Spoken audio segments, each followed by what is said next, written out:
Hello dear students. आज हम basics of accountancy पढ़ने जा रहे हैं। हमारा आज का टॉपिक है बेसिक्स ऑफ अकाउंटेंसी। बेसिकली इसमें हम क्या पढ़ेंगे, अकाउंटेंसी का कॉन्सेप्ट क्या होता है, किस तरह से इसका किससे क्या रिलेटेड क्या क्या फंक्शंस हैं, सब इसके बारे में हम जानकारी हासिल करेंगे। सबसे पहले इसमें जो स्टार्ट होता है वो ये होता है कि book keeping. What is book keeping, हमको ये समझना है बुक कीपिंग क्या है, अकाउंटिंग क्या है एंड अकाउंटेंसी, ये तीन टर्म्स पहले समझना है। What is book keeping and what is accounting and what is accountancy. Book keeping एक बहुत ही प्राइमरी पॉइंट है। मैं इसके डेफिनेशन के कॉन्सेप्ट में नहीं जा रहा हूँ, मैं एक जनरल टर्म में आपको समझाने की कोशिश कर रहा हूँ। बुक कीपिंग क्या है, एक बहुत ही जनरल प्रोसेस है। इसका टारगेट, इसका इंटेंशन, इसका मकसद क्या होता है, इसका मकसद होता है सिर्फ और सिर्फ ट्रांजैक्शंस को रिकॉर्ड करना without proper applying any kind of rules. कोई भी जो अकाउंटिंग के रूल्स हैं उसको इस पे अप्लाई नहीं किया जाता है। जैसे नॉर्मली इसमें एनालाइज नहीं किया जाता है, दैट इज ये रियल अकाउंट है, पर्सनल अकाउंट है, नॉमिनल अकाउंट है, एसेट है, लायबिलिटी है, क्या है, किस तरह का है, सबका कोई प्रोसेस नहीं किया जाता है। इसमें सिर्फ और सिर्फ ट्रांजैक्शन को रिकॉर्ड कर लिया जाता है। एक तरह से ये कहा जा सकता है कि recording of transaction. What is book keeping, simple word में हम कह सकते हैं, सिंपल सेंटेंस में या सिंपल वर्ड्स में हम ये कह सकते हैं कि book keeping means recording of transaction. और अगला प्रोसेस आता है अकाउंटिंग का। What is accounting, accounting book keeping से अगला प्रोसेस का नाम है। Next process of book keeping, book keeping के बाद का जो प्रोसेस है वो अकाउंटिंग है। तो बुक कीपिंग और अकाउंटिंग में डिफरेंस क्या है। बुक कीपिंग और अकाउंटिंग में डिफरेंस ये है कि इसमें प्रैक्टिकल नॉलेज को, जो हमारे पास नॉलेज है उसको प्रैक्टिकल टर्म में यूज़ करना है। जो नॉलेज मतलब यहाँ इसमें समहाउ कुछ हद तक हम डेटा को यूज़ करते हैं, रूल को यूज़ करते हैं। वो जो डेटा हमारे पास अवेलेबल है in the form of book keeping, वो जो ट्रांजेक्शन्स हमारे पास रिकॉर्ड में हैं, इनको हम बेसिक जो रूल्स हैं अकाउंटिंग के वो स्लाइटली इस पे हम अप्लाई करते हैं, लेकिन इससे पर्पसफुल मीनिंग नहीं मिल पाता जितना हमको जानकारी चाहिए। जैसे इसके बेसिस पे हम पूरा एक फाइनेंशियल कंडीशन, फाइनेंशियल स्टेटमेंट और इनकम स्टेटमेंट हम उस बेसिस पे तैयार नहीं कर सकते, हमको जानकारी उस लेवल पे नहीं हो सकती। मीन्स व्हाट, अकाउंटिंग एक बहुत ही सिंपल प्रोसेस है बुक कीपिंग के आगे का। मतलब इसमें हम रूल तो अप्लाई करते हैं कि ये रियल अकाउंट है, ये पर्सनल अकाउंट है, नॉमिनल अकाउंट है, लेकिन इसको एक फॉर्मेट, एक फॉर्मल तरीके से रिकॉर्ड नहीं करते हैं। अब अगला आता है अकाउंटेंसी। तो then what is accountancy, accountancy book keeping और अकाउंटिंग के बाद का जो प्रोसेस, मतलब जिसमें बुक कीपिंग भी है, अकाउंटिंग भी है, एवरी प्रोसेस, सारे प्रोसेस को इकट्ठा कर लेने का नाम क्या है, अकाउंटेंसी। अकाउंटेंसी में क्या होता है, जो हमारे पास ट्रांजैक्शन है, इस ट्रांजैक्शन को हम देखेंगे। नॉर्मली हम कौन से ट्रांजैक्शंस रिकॉर्ड करते हैं, जो मॉनेटरी टर्म्स में होते हैं, जो फाइनेंशियल टर्म्स में होते हैं, उन्हीं ट्रांजैक्शंस को हम रिकॉर्ड करते हैं। आगे हम टर्मिनोलॉजीज में पढ़ेंगे कि ट्रांजैक्शंस कितने टाइप के होते हैं, क्या क्या होते हैं, मतलब बार्टर ट्रांजैक्शन क्या होता है, फाइनेंशियल ट्रांजैक्शन क्या होता है, नॉन फाइनेंशियल ट्रांजैक्शंस क्या होता है। आगे फर्दर जब हम टर्मिनोलॉजीज के बारे में पढ़ेंगे तो हमको आएगा, फिर हम उसके ऊपर स्टडी करेंगे, डिस्कस करेंगे। मैं ये कहना चाह रहा था कि अकाउंटेंसी क्या है। अकाउंटेंसी अकाउंटिंग से आगे, अकाउंटिंग से एडवांस जो है वह क्या है, अकाउंटेंसी है। अकाउंटिंग से एडवांस लेवल क्या है, अकाउंटेंसी है। अकाउंटेंसी में क्या होता है, एक स्पेशलाइज्ड नॉलेज, एक स्पेशलाइज्ड पैटर्न। जैसे कि हम जर्नल एंट्री रिकॉर्ड करना चाहते हैं, आप आगे फर्दर पढ़ोगे, जब आप जर्नल एंट्रीज के बारे में पढ़ोगे तो भी हम बेसिक पढ़ रहे हैं कि एक्चुअली होता क्या है। एक्चुअली जर्नल एंट्री मतलब जब हम पढ़ेंगे उसका एक फॉर्मेट होता है, एक प्रोसेस होता है जिसमें एंट्रीज को रिकॉर्ड किया जाता है, एक डेबिट होता है, एक क्रेडिट होता है। ऐसे लेजर है, फिर लेजर पोस्टिंग हो गई, फिर ट्रायल बैलेंस हो गया, फाइनेंशियल स्टेटमेंट प्रिपेयर करने का जो प्रोसेस आ गया, ये सारा क्या है, अकाउंटेंसी का पार्ट है। ये सब सारे के सारे जो प्रोसेस है, सारे के सारे जो डेटा है, ये सारा किसका पार्ट है, अकाउंटेंसी का पार्ट है। बुक कीपिंग क्या है, एकदम general basic process, that is only recording of transaction. हम कह सकते हैं ऐसा नॉर्मल सेंस में हम कह सकते हैं कि बुक कीपिंग का मतलब डेटा को या ट्रांजैक्शन को रिकॉर्ड करना। What is accounting? अकाउंटिंग उसके आगे के प्रोसेस का नाम है। अकाउंटिंग में थोड़ा बहुत हम अकाउंटिंग के जो रूल्स हैं, अकाउंट्स के जो रूल्स हैं, उसको समराइज करने का जो प्रोसेस है कि ये रियल अकाउंट है, ये पर्सनल अकाउंट है, नॉमिनल अकाउंट है, थोड़ा सा इसका हम अप्लाई करते हैं।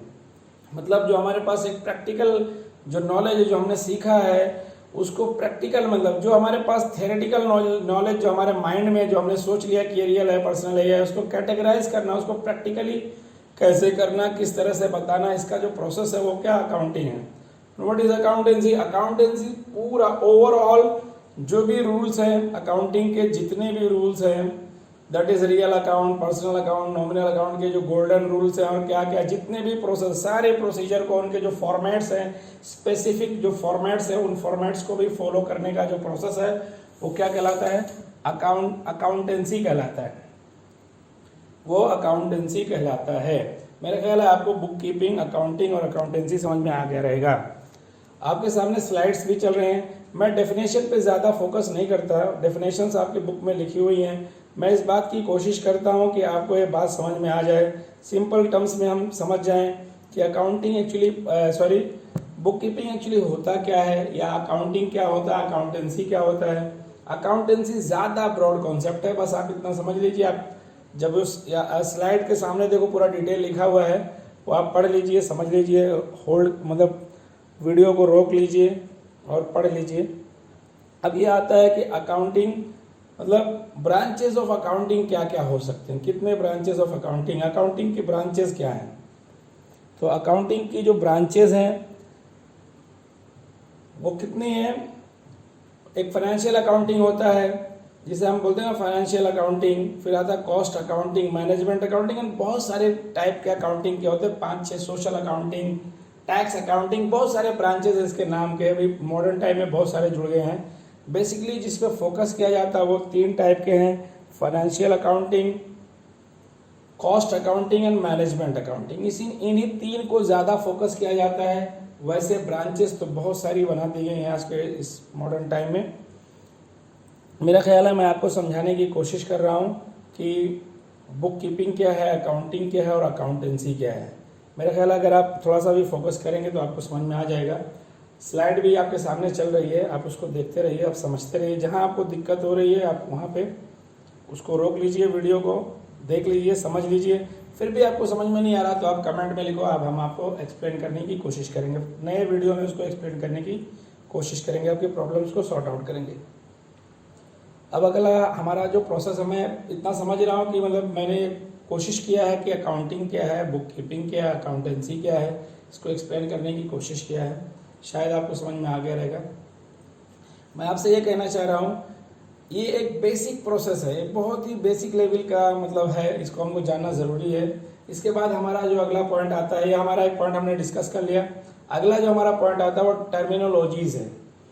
टर्मिनोलॉजीज़ का मतलब स्पेशल टर्म्स होते हैं, हर फील्ड के अपने स्पेशल नाम होते हैं।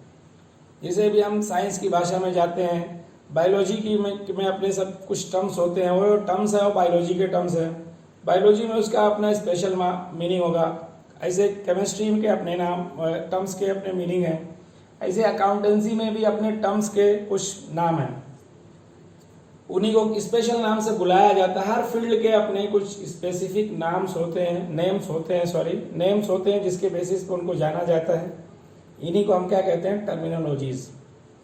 जैसे सबसे पहले हमको कहा जाता है कि कोई चीज़ हमको बताया जाता है, जैसे ट्रांजैक्शन आता है। सबसे पहले अकाउंटिंग में, कॉमर्स की उसमें अकाउंटिंग में सबसे पहले आता है transaction, that is business transactions.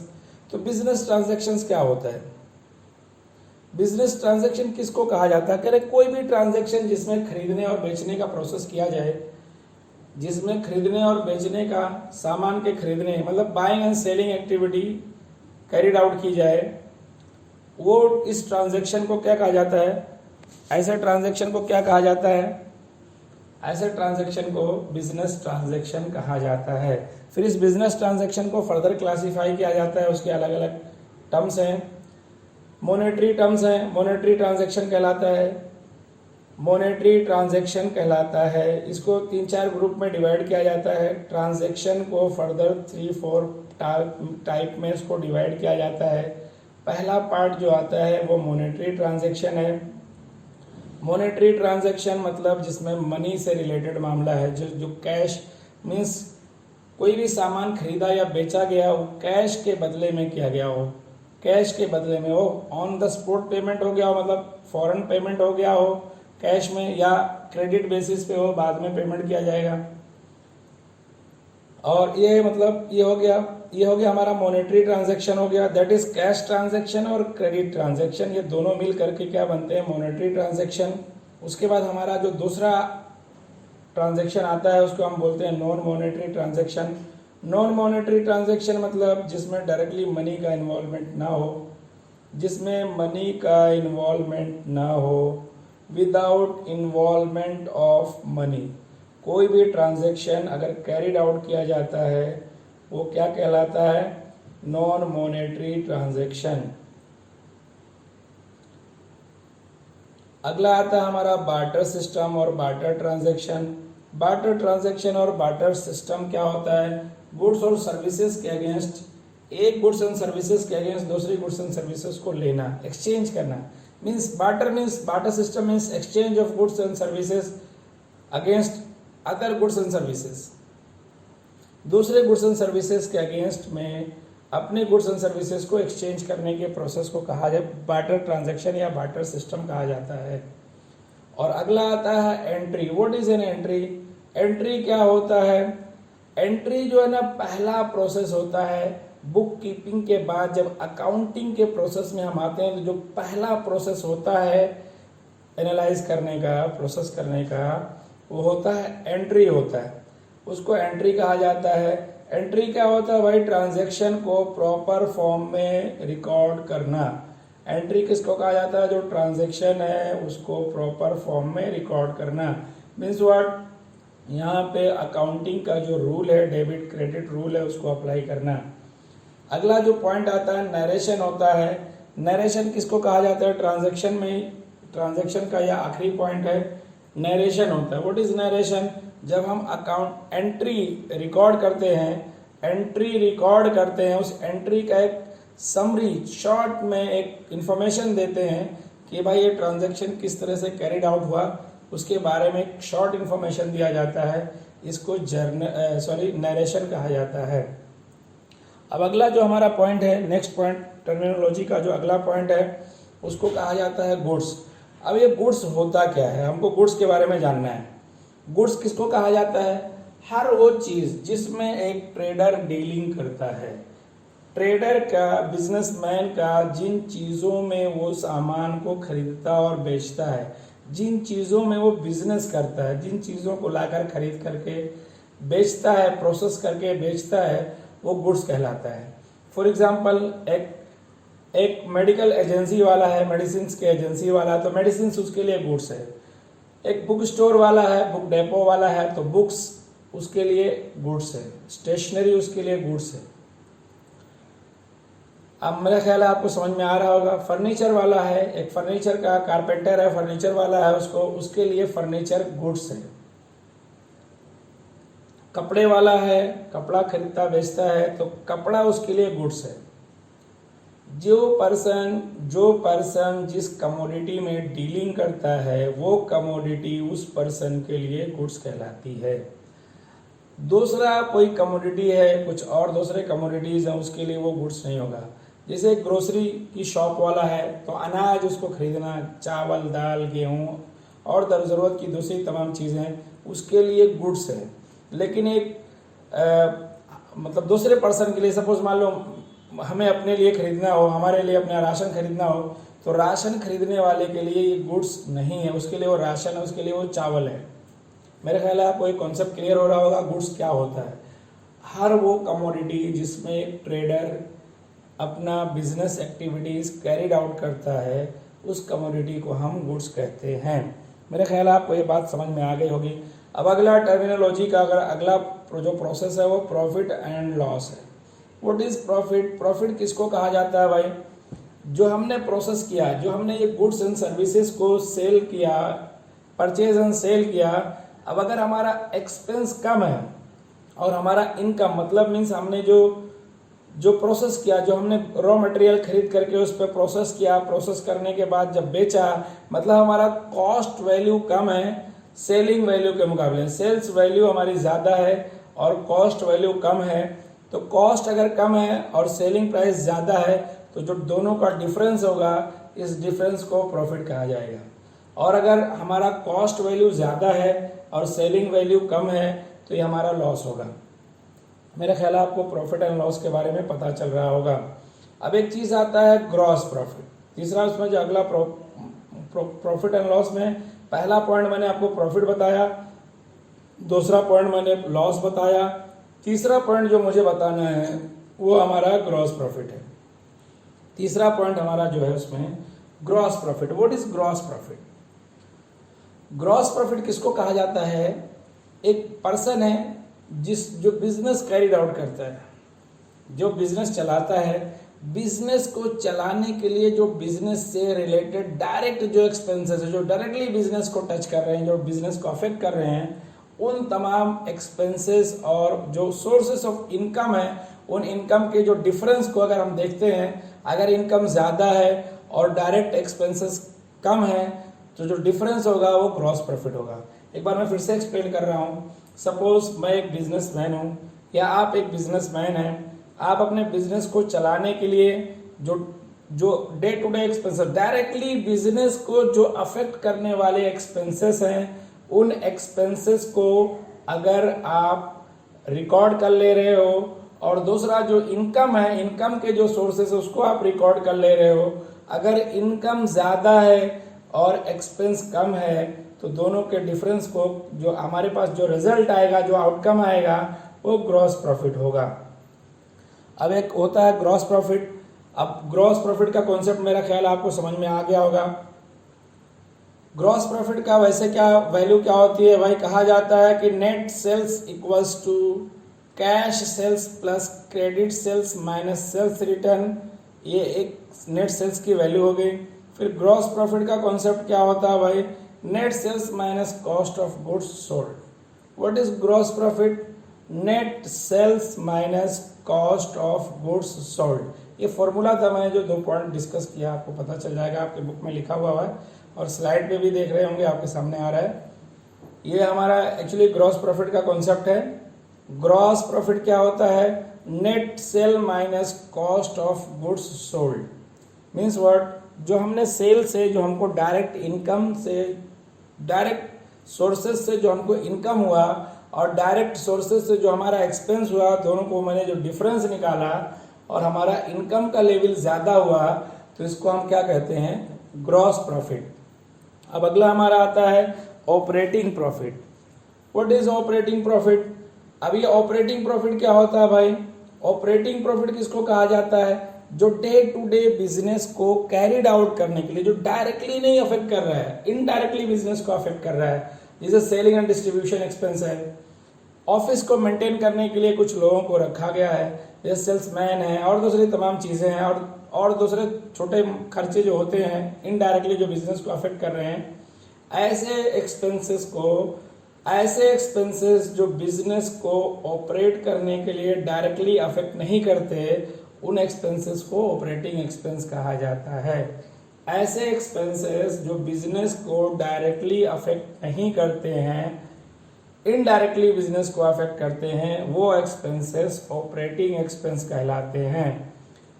तो ऑपरेटिंग प्रॉफिट होता है gross profit minus operating expenses equals to जो रिजल्ट आएगा वो हमारा होगा ऑपरेटिंग प्रॉफिट। मेरा ख्याल है आपको समझ में आ रहा होगा।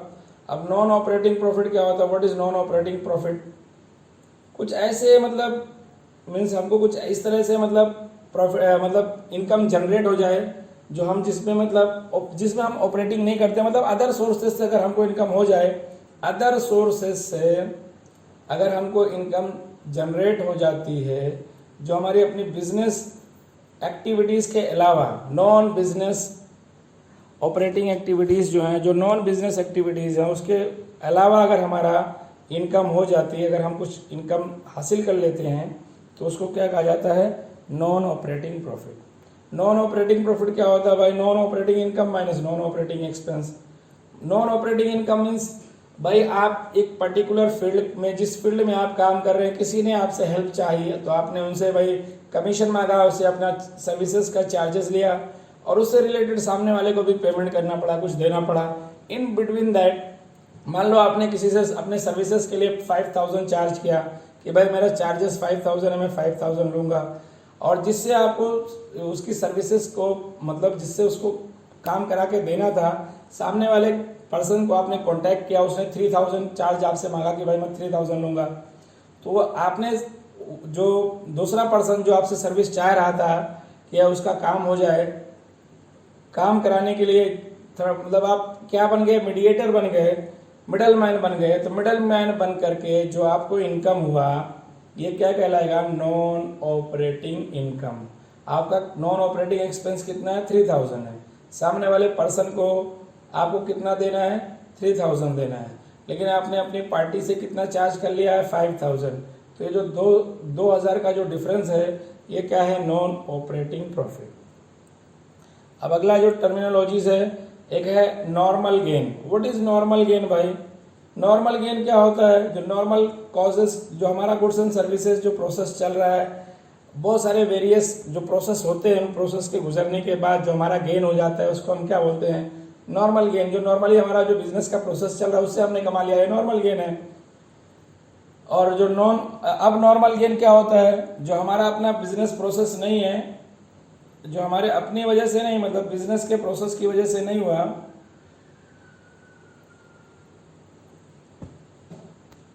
मीन्स जो नॉर्मल एक्चुअली, अब नॉर्मल गेन को एक बार और मैं बताना चाह रहा हूँ, थोड़ा सा मैं एक और बार एक्सप्लेन कर दूँ, थोड़ा सा मुझे ऐसा लगता है कि क्लियर नहीं हो पाया।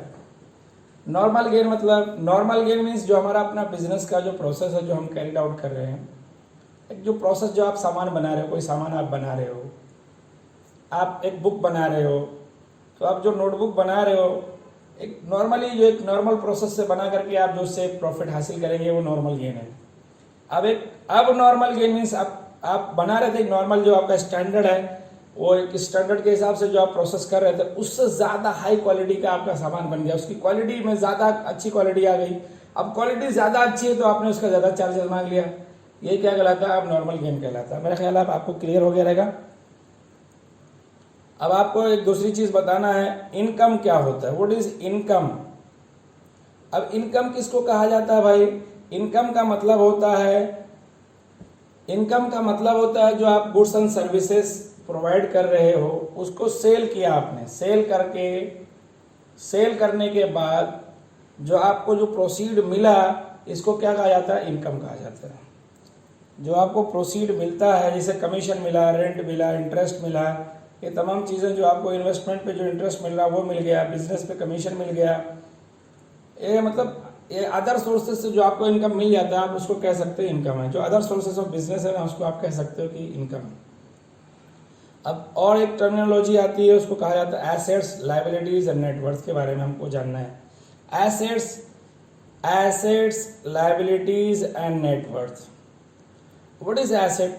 कोई भी बिजनेस में कोई भी एसेट, एनी एसेट, मतलब जो ऑनर लोग, जो भी प्रॉपर्टी के मालिक होते हैं, जो प्रॉपर्टी वो खुद उनके पास होती है, जो बिजनेस का यूनिट होती है, owned by the business unit, any property which is owned by business unit is termed as asset. एक बार फिर से मैं बोल दूं, मैं हिंदी में बोल दे रहा हूं कि कोई भी प्रॉपर्टी अगर बिजनेस यूनिट उसको ओन कर रही है, उसके मालिक जो है ना बिजनेस है, बिजनेस यूनिट है, तो उसको हम एसेट कहते हैं। एसेट कई एक टाइप का होता है, एक दो टाइप के बारे में हम लोग डिस्कस कर लेते हैं। एक फिक्स्ड एसेट होता है। फिक्स्ड एसेट मतलब जो एक पर्टिकुलर जगह पे फिक्स रहे। जैसे सपोज बिल्डिंग है, तो बिल्डिंग एक जगह आपका फिक्स रहता है। जैसे आपके बिजनेस का, जहाँ आप बिजनेस चला रहे हैं, आपका ऑफिस है, आपका ऑफिस एक जगह पर्टिकुलर जगह फिक्स है, तो इसको हम क्या कहेंगे, फिक्स्ड एसेट। एक होता है current asset. What is current asset? Current asset मतलब जिसका with in one financial year उसका फिगर फ्लक्चुएट होता रहता है, चेंज होता रहता है, एक जैसा नहीं रहता है, कम ज़्यादा होता रहता है, उसको हम कहते हैं करंट एसेट्स। जिस करंट एसेट्स को मतलब ऐसा एसेट जो शॉर्ट पीरियड के लिए रहे, मतलब शॉर्ट पीरियड ऑफ टाइम के अंदर रहे, उसके अंदर उसके बाद में हम उसको आसानी से कैश में कन्वर्ट कर सकें, बहुत जल्दी से उसको हम कैश में कन्वर्ट कर लें, उसको हम करंट भी कहते हैं, करंट एसेट भी कहते हैं। अब एक चीज़ होता है फिक्टिशियस एसेट। फिक्टिशियस एसेट मतलब वो फिजिकली मौजूद नहीं होता है, फिजिकली वो मतलब मौजूद नहीं होता है, लेकिन उसको हम एसेट ट्रीट करते हैं। सपोज कह दिया prepaid expense, prepaid expense, outstanding income, इसको हम एसेट ट्रीट करते हैं। आप आगे फर्दर जब आगे की क्लासेस में भी आप पढ़ोगे और आगे जब आप लेसन पढ़ोगे तो आपको समझ में आएगा। अभी फिलहाल आपको टर्मिनोलॉजीज के हिसाब से समझना है। जब आपका लेसन आगे बढ़ेगा तो आपको ये समझ में आ जाएगा कि मतलब आउटस्टैंडिंग क्या है, प्रीपेड क्या है, अभी आपको सब बताया जाएगा आगे फर्दर। तो मैं आपको ये कहना चाह रहा था कि ये जो आपको अभी बताया गया फिक्टिशियस एसेट, फिक्टिशियस एसेट मतलब वो एक्चुअली अवेलेबल नहीं है, एसेट अवेलेबल है नहीं, दिख नहीं रहा है, लेकिन उसको हम एसेट के जैसा ट्रीट करते हैं। एक्चुअली वो एसेट नहीं होता है, उसको हम एसेट ट्रीट करते हैं। तो ये हो जाती है, एक ये बात क्लियर हो गई, मेरा ख्याल आपको समझ में आ गया रहेगा। फिक्टिशियस एसेट अगर उसको मतलब दूसरे टर्म में ये कहा जाए कि जैसे सपोज अगर उसको हम एक्सचेंज करें तो उसके बदले में हमको पैसा मिल सकता है। जैसे सपोज आप किसी जगह पे रेंट पे रह रहे हो, भाड़े से आप कहीं घर पे रह रहे हो, और आपने अपने सामने वाले को, अपने घर के मालिक को आपने 1 साल का भाड़ा एडवांस में दे दिया। आप उस जगह पे 3-4 महीने रहने के बाद आप कह रहे हो कि मुझे नहीं रहना है, मेरा नहीं जम पा रहा है, मुझे खाली करना है। तो ये जो 8 महीने का जो रेंट है जो आपने एडवांस पे कर रखा है, ये आपके लिए एसेट है, क्योंकि आप उसको एक्सचेंज कर सकते हो, आप उसको मांग सकते हो, वापस ले सकते हो। ये आपके लिए फिक्टिशियस एसेट है। मेरा ख्याल है आपको ये क्लियर हो गया रहेगा। What is liabilities? जो भी अमाउंट बिजनेस यूनिट को आउटसाइडर्स को पे करना है, जो भी अमाउंट बिजनेस यूनिट को आउटसाइडर्स को पे करना है, इसको हम क्या कहते हैं, लायबिलिटी कहते हैं। लायबिलिटी मेरा ख्याल है आपको समझ में आ गया रहेगा। लायबिलिटी किसको कहा जाता है? कोई भी अमाउंट, जो अमाउंट बिजनेस को बाहर वालों को पे करना है, मतलब पेबल है, पेबल टू आउटसाइडर्स, ये क्या होगा, लायबिलिटी होगा। जिस तरह से एसेट्स के कई एक पॉइंट बताए गए, fixed asset, current assets, fictitious assets, ऐसे लायबिलिटी के भी कई एक पार्ट हैं, उसको भी हम डिस्कस कर लेते हैं। पहला है फिक्स्ड लायबिलिटीज। फिक्स्ड लायबिलिटीज क्या होता है? ऐसे लायबिलिटीज जिसके टर्म्स फिक्स हैं। इसे लॉन्ग टर्म लायबिलिटीज होते हैं। जैसे आपने क्या बोलेंगे, लोन ले रखा है वेरी लॉन्गर टर्म में, या फिर आपने डिबेंचर्स ले रखा है, डिबेंचर्स, सॉरी टर्म्स नहीं याद आ रहा था, डिबेंचर्स आपके पास है, डिबेंचर आपने ले रखा है, तो ये क्या होता है, लॉन्ग टर्म में फिक्स्ड लायबिलिटीज होता है। ये बहुत लॉन्गर टर्म के लिए रहता है, शॉर्ट टर्म के लिए नहीं रहता है। Current liabilities, current liabilities generally 1 साल के लिए, करंट लायबिलिटीज को आपको समझना, जैसे करंट एसेट्स था ऐसे करंट लायबिलिटीज है, इनका वैल्यू, इनकी जो लाइफ साइकिल आप समझ लीजिए जनरली 1 फाइनेंशियल ईयर होती है। ये मेरा ख्याल आपको अब समझ में आ गया रहेगा, fixed liabilities and current liabilities. अब अगला जो उसमें तीसरा जो टर्म आता है, जिस तरह से 3 टर्म एसेट में आपने पढ़ा है, तीसरा टर्म इसमें आता है, वो होता है नेटवर्थ। नहीं सॉरी, आपने एसेट्स, लायबिलिटीज एंड नेटवर्थ, तीसरा पॉइंट नेटवर्थ, हाँ, तो नेटवर्थ को हमको डिस्कस करना है। What is net worth? नेटवर्थ मतलब ऑनर का इक्विटी क्या है, उसका हिस्सा कितना है, दैट इज कैपिटल। बिजनेसमैन जब बिजनेस स्टार्ट करता है तो बिजनेस स्टार्ट करने से पहले जो तमाम चीज़ें जो बिजनेस में लेकर के आता है, जितनी चीज़ें बिजनेस में कंट्रीब्यूट करता है, ये नेटवर्थ कहलाती है, ये कैपिटल कहलाती है। नेटवर्थ का कॉन्सेप्ट क्या होता है भाई, कैपिटल का कॉन्सेप्ट क्या होता है, कैपिटल का या ऑनर्स इक्विटी का कॉन्सेप्ट क्या होता है, capital plus reserve, capital plus reserves. Honours equity क्या होता है भाई, नेटवर्थ क्या होता है, कैपिटल प्लस रिजर्व होता है। ऑनर्स इक्विटी क्या होता है, टोटल इक्विटी, मतलब that is assets plus creditors. Honours equity क्या होता है, total assets plus outside liabilities, that is creditors. Capital क्या होता है भाई, total assets minus total liabilities. Total assets क्या होता है, fixed assets plus current assets. अब एक अगला पॉइंट आता है हमारा कंटिंजेंट लाइबिलिटीज।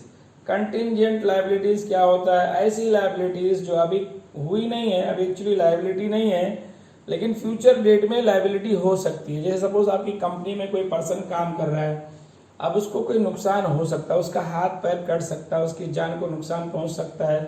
तो ये ऐसी जो प्रॉब्लम आई, अब उसकी अगर उसने हमको सर्विस दिया और अब सर्विस देते हुए हम अपने उसको उसकी जान को नुकसान पहुंच गया, उसको कुछ तकलीफ पहुंच गई, तो उसके बदले में जो उसको तकलीफ पहुंची, उस तकलीफ के बदले में उसको हम फाइनेंशियल टर्म्स में कंपनसेट करते हैं। तो इस कंपनसेशन के लिए जो हम एक रिजर्व पहले से रखे रहते हैं, उसको हम कहते हैं कंटिंजेंट लाइबिलिटी। ये जो हम ऐसी लाइबिलिटी जो फ्यूचर डेट में अराइज होगी, ऐसी लाइबिलिटी को हम क्या कहते हैं, कंटिंजेंट लाइबिलिटीज। फिर से एक बार हम पढ़ेंगे capital and drawings. What is capital, अभी आपको मैंने बता दिया, जो भी फंड, जो भी अमाउंट ऑनर बिजनेस में इंट्रोड्यूस करता है वो कैपिटल कहलाता है। और जो भी ऑनर बिजनेस से लेकर के जाता है, जो कुछ भी बिजनेस से विड्रॉ करता है, जो कुछ भी बिजनेस से विड्रॉ करता है ऑनर अपने पर्सनल पर यूज करने के लिए, पर्सनल पर्पस के लिए, वो क्या होता है, ड्राइंग्स होता है। अब अगला हमारा टर्म्स में डेटर्स एंड क्रेडिटर्स है। व्हाट इज डेटर्स, डेटर किसको कहा जाता है, व्हाट इज डेटर, डेटर किसको कहा जाता है भाई, ऐसा पर्सन जिससे बिजनेस पैसा वसूलेगी, ऐसा पर्सन जो बिजनेस को पैसा देगा, बिजनेस यूनिट को पेमेंट करेगा, वो डेटर कहलाता है। और ऐसा पर्सन जिसको बिजनेस यूनिट पे करेगी, वो क्रेडिटर कहलाता है। मेरा ख्याल है आपको डेटर एंड क्रेडिटर समझ में आ गया रहेगा। अब एक अगला पॉइंट आता है एक्सपेंडिचर। एक्सपेंडिचर क्या होता है और एक्सपेंस क्या होता है, पहले ये दोनों पॉइंट को हम समझ लें। पहले हमको ये समझना है कि एक्सपेंडिचर क्या है और एक्सपेंस क्या है। एक्सपेंडिचर किसको कहा जाता है, एक्चुअली एक्सपेंडिचर होता क्या है, जो हम डे टू डे बिजनेस को कैरिड आउट करने के लिए जो हम खर्चा करते हैं, स्पेशली जैसे रॉ मटेरियल खरीदने के लिए जो खर्चा कर रहे हैं, रॉ मटेरियल खरीदने के लिए जो हम पेमेंट कर रहे हैं, उसको हम क्या कह सकते हैं, एक्सपेंडिचर कह सकते हैं। दूसरे टर्म में, सिंपल टर्म में आप यूँ कह लीजिए, एक्सपेंडिचर का मतलब अगर आपने कुछ खर्च किया जिसका बेनिफिट लॉन्गर टर्म में मिले, ज़्यादा दिनों तक फ़ायदा मिले, उसको हम एक्सपेंडिचर कहते हैं। और जिसका बेनिफिट शॉर्ट पीरियड में विद इन 1 फाइनेंशियल ईयर हो, उसको हम एक्सपेंस कहते हैं। मेरा ख्याल है आपको समझ में आ गया रहेगा। अब एक्सपेंडिचर कई एक टाइप का होता है, एक दो टाइप मैं उसमें डिस्कस कर देता हूँ। एक टाइप होता है capital expenditure. What is capital expenditure, कोई ऐसा ह्यूज इन्वेस्टमेंट जिसपे ज़्यादा पैसा लगाया जाए और लॉन्गर टर्म में उसका बहुत दिनों तक, लंबा 10, 15, 20 सालों तक उसका फ़ायदा उठाया जाए। जैसे आपने मशीन खरीदा, कंपनी आपने सेटअप किया, प्लॉट खरीदा आपने कंपनी के लिए, आपने मशीन खरीदा, ये सब क्या है, कैपिटल एक्सपेंडिचर। उसके बाद आता है deferred revenue expenditure. What is deferred revenue expenditure, deferred revenue expenditure ऐसा एक्सपेंडिचर होता है जो एक बार, एक्चुअली वो नेचर में रेवेन्यू एक्सपेंस होता है। अच्छा, पहले हम रेवेन्यू समझ लें। What is revenue expenditure, revenue expenditure क्या होता है, वो रिकरिंग इन नेचर होता है। ऐसा एक्सपेंडिचर जो हर साल, एवरी फाइनेंशियल ईयर हमको पे करना पड़ता है। जैसे सपोज गाड़ी का इंश्योरेंस है, हम गाड़ी का इंश्योरेंस कराते हैं, 1 साल का कराते हैं, तो 1 साल के बाद अगले साल फिर हमको इंश्योरेंस कराना पड़ता है। ये क्या हो गया, ये रेवेन्यू इन नेचर है, जो ऐसे एक्सपेंसेस या एक्सपेंडिचर्स जिनको कि हर साल हमको रिपीट करना पड़ता है, बार बार पेमेंट करना पड़ता है, ये रेवेन्यू एक्सपेंडिचर कहलाता है। अगला पॉइंट है डिफर्ड रेवेन्यू। रेवेन्यू उसमें लिखा हुआ रेवेन्यू, वो अपने आप से कह रहा है डिफर्ड रेवेन्यू, रेवेन्यू एक्सपेंडिचर मतलब मीन्स व्हाट, एक्चुअली वो रेवेन्यू एक्सपेंडिचर है लेकिन हमने उसको एक साथ एक साल के लिए रेवेन्यू एक्सपेंडिचर, सपोज मान लो आपने यही है इंश्योरेंस है, आपने एडवांस में 2-3 साल का करवा लिया, 3 साल का आपने एक साथ भर दिया, पता नहीं पॉसिबल है या नहीं पॉसिबल, मैं आपको एक एग्जांपल दे रहा हूँ, आप उसको पर्सनल ऐसा मत समझ लीजिए। जैसे आपने गाड़ी का इंश्योरेंस कराया तो गाड़ी के इंश्योरेंस को आपने 3 साल के लिए करवा लिया, हर साल कराना पड़ रहा था तो आपने एक साथ 3 साल का करा लिया। ये जो 3 साल के लिए इंश्योरेंस कराया तो 1 साल वाला क्या है, रेवेन्यू है, और बाकी 2 साल वाला क्या है, डिफर्ड रेवेन्यू है। अब ये डिफर्ड रेवेन्यू एक्सपेंडिचर, जो डिफर्ड रेवेन्यू एक्सपेंडिचर होगा वो जितना इस साल का एक्सपेंस या एक्सपेंडिचर है वो तो प्रॉफिट एंड लॉस अकाउंट में आ जाएगा, और बाकी वाला वो हमारे लिए एसेट्स है, एसेट साइड पे आएगा। ये हम फर्दर हम सीखेंगे, अभी हमको बहुत सारी बातें सीखना है, अभी तो मैं सिर्फ टर्मिनोलॉजीज के ऊपर डिस्कस कर रहा हूँ। अब अगला आता है हमारा डिस्काउंट। डिस्काउंट 2 टाइप का होता है, cash discount and trade discount. Cash discount and trade discount, what is cash discount और व्हाट इज ट्रेड डिस्काउंट। पहले हम ट्रेड डिस्काउंट समझते हैं। व्हाट इज ट्रेड डिस्काउंट, अब अगर बिजनेस आप कर रहे हैं, बिजनेस कैरिड आउट कर रहे हैं, नॉर्मली आप जब नोटबुक या ऐसा और कोई स्टेशनरी जब आप खरीदने जाते हो तो उस पर MRP लिखा रहता है, मिनिमम मैक्सिमम रिटेल प्राइस लिखा रहता है, मैक्सिमम रिटेल प्राइस MRP लिखा रहता है, उस पर लिखा है 20 रुपीज़। अब अगर रिटेलर जो एक शॉपकीपर है, जो शॉप ऑनर है, वो भी अगर जाए और वहाँ मतलब अपने होलसेलर से खरीद करके लेकर के आए, अगर वो भी 20 रुपये में खरीद के लाएगा और अगर आप आपसे ज़्यादा मांगेगा कि नहीं मैं 25 लूँगा, तो आप खरीदोगे नहीं, कहोगे कि भाई उस पर प्राइस तो 20 लिखा हुआ है, आप 25 क्यों मांग रहे हो, आप एक्स्ट्रा पैसा देने से अवॉइड करोगे। तो यही जितना प्राइस लिखा हुआ है, वो जो प्राइस लिखा हुआ है उससे कम प्राइस पे जो खरीदा जाता है, जो लिखा हुआ है उसको लिस्ट प्राइस कहा जाता है।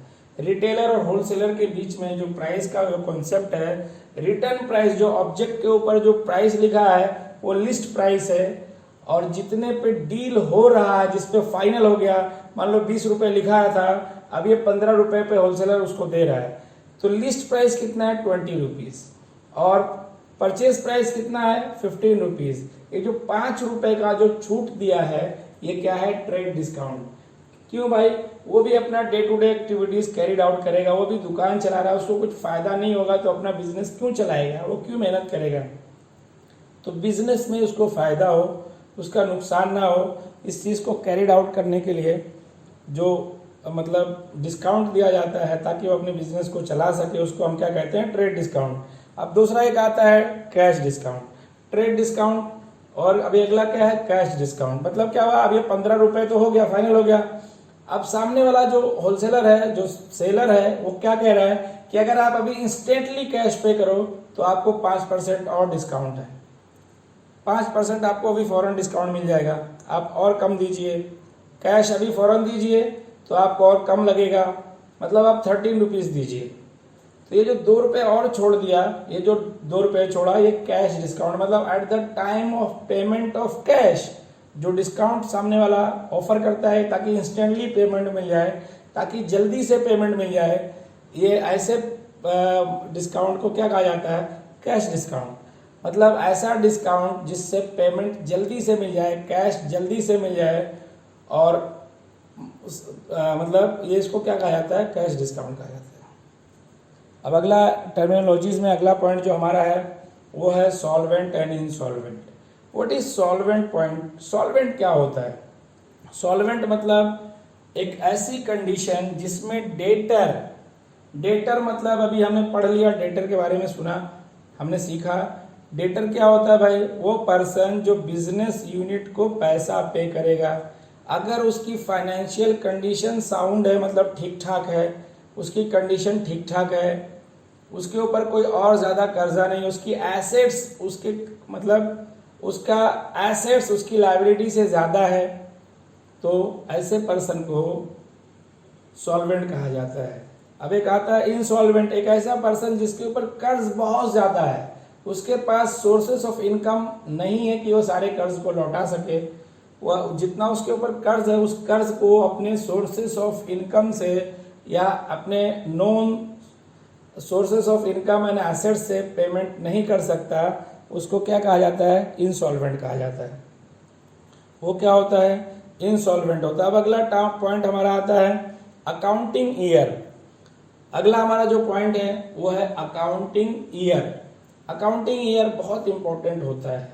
अकाउंटिंग ईयर अगर हम डिसाइड नहीं करेंगे तो हमारा जो प्रोसेस है हम पता नहीं कर पाएंगे कि हमारा प्रॉफिट क्या हुआ, हमारा लॉस क्या हुआ, जो हमने थ्रू आउट द ईयर जो ये प्रोसेस किया, बिजनेस कैरिड आउट किया, उससे हमको कितना फ़ायदा हुआ, क्या फ़ायदा हुआ, और फ्यूचर में हमको डिसीजन लेने में थोड़ा आसानी होगी।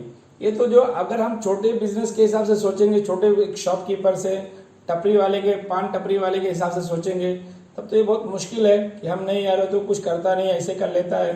ये जो आपको जो भी बातें ये हो रही, जो आप सीख रहे हो, ये बिजनेस ऑर्गेनाइजेशन के लिए, बड़े बड़े कंपनियों के लिए, कॉरपोरेशंस के लिए है। उनके लिए अगर फाइनेंशियल ईयर नहीं हो फिक्स होगा तो वो अपना फाइनेंशियल स्टेटमेंट कैसे प्रिपेयर करेंगे, कैसे रजिस्ट्रार ऑफ कंपनीज तक सबमिट करेंगे, वो अपने शेयर होल्डर्स को कैसे इन्फॉर्मेशन देंगे, और फ्रेश अगर उनको कैश की ज़रूरत हो, उनको इन्वेस्टमेंट की ज़रूरत हो अपने बिजनेस में, तो वो कैसे लोगों को अट्रैक्ट करेंगे। अट्रैक्ट मतलब फर्दर कैश उनको अगर चाहिए अपने बिजनेस को ग्रोथ करने के लिए, तो उनको ये बताना पड़ेगा periodically, time to time, yearly basis पे इनको ये बताना पड़ेगा कि भाई पिछले साल हमने इतना ग्रोथ किया, इतना हमारा डेवलपमेंट हुआ, ये देखो हमारी ये पूरा रिपोर्ट है। तो ये रिपोर्ट बनाना आसान हो जाएगा। अब अगला पॉइंट आता है trading concern, non trading concern. What is trading concern भाई? ऐसा बिजनेस ऑर्गेनाइजेशन जिसका इंटेंशन ज़्यादा से ज़्यादा प्रॉफिट कमाना है, बहुत ज़्यादा, मैक्सिमाइज प्रॉफिट, जिसका इंटेंशन ही है कि वो ज़्यादा से ज़्यादा प्रॉफिट कमाए, उसको क्या कहा जाता है? ट्रेडिंग कंसर्न, जो बिजनेस गुड्स एंड सर्विसेज में डीलिंग करता है। और दूसरा होता है non trading concern. Non trading concern मतलब जिनका इंटेंशन प्रॉफिट कमाना नहीं, जिनका इंटेंशन सर्विस प्रोवाइड करना है, जैसे स्कूल्स हैं, हॉस्पिटल्स हैं, क्लब्स हैं, स्पोर्ट्स क्लब्स हैं, ऐसे बहुत सारे जो मतलब ऑर्गेनाइजेशन इस टाइप के हैं, ये सब क्या है? नॉन ट्रेडिंग कंसर्न हैं, नॉन ट्रेडिंग कंसर्न कहलाते हैं। मेरा ख्याल है ये जो सब टर्मिनोलॉजी समझ में आया। आज के लिए बस हम इतना ही डिस्कस करते हैं। अब अगला हमारा एक और वीडियो आएगा जिसमें कि हम क्वेश्चनायर फॉर्म में, क्वेश्चंस के फॉर्म में, अगला वीडियो जो अपलोड होगा वेरी शॉर्टली, वो उसमें हम टर्मिनोलॉजीज को क्वेश्चन के फॉर्म में सीखेंगे कि what is capital, what is revenue, what is deferred revenue, question के फॉर्म में रहेगा, क्वेश्चन किया जाएगा, फिर उसका आंसर भी प्रॉपरली बताया जाएगा, स्लाइड रहेगा, आप उसके हिसाब से उसके लिए प्रिपेयर रहिएगा, बहुत जल्द आपको दिया जाएगा। ठीक है, थैंक यू।